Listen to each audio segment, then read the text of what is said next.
Hi guys, a very good afternoon. Masquera say, Masquera say, Masquera say. I have come back so that we talk about important matters. Remember that we had elections on the 23rd of August 2023, and the results of the presidential elections were announced. Mnangagwa was said to have 52.6%, while President Nelson Chamisa was at 44%. Those are the results which were announced by Zimbabwe Electoral Commission. On the National Assembly, ZANU-PF does have 136 seats, while the Triple C does have 73 seats, and there is one pending out of 210 due to the fact that Mr. Rodzi was contesting somewhere in Gutu, died before the polls end. They were suspended. So the by-election for that election shall be called in due course. But let us take a look on what Sevia Kasukuwere had to say about this Zimbabwean election, because a lot of people and experts have been responding to these elections, giving their own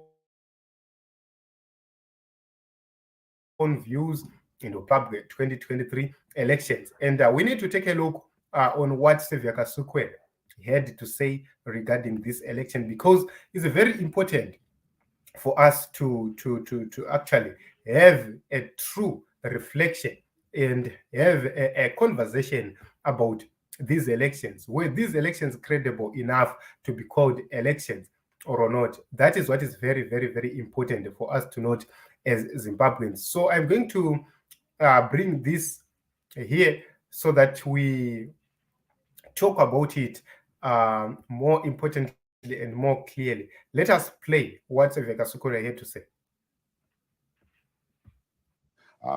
There is always a play of saying we have 7 million people. Is that voters' roll really accurate?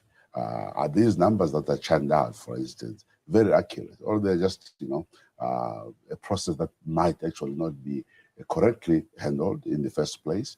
And then when you then get people to vote or they come out, those numbers don't tally. So this is, I think, what we're seeing here, from 5 million now to 6 million. How authentic was the voters' roll? And this is one of the major issues that is raised in the Observer's report. Who can authenticate that these were the actual numbers of the people who were registered? You speak of the Observer Mission report, and for the first time in Zimbabwe's election history, they have not declared this a free and fair election. Well, and I think this is a very major development. It's a milestone, really. It allows for Zimbabwe and the world, and especially SADC, which is affected by the crisis in Zimbabwe, to start having a very serious conversation and dialogue. I think we can't run away from the findings of the SADC, as well as the African Union, Commonwealth, and various other people who gave us a sick note to say, listen, you've got to attend to a lot of things. This election does not meet the regional, international threshold. So this is where our departure point should be. Is this election credible?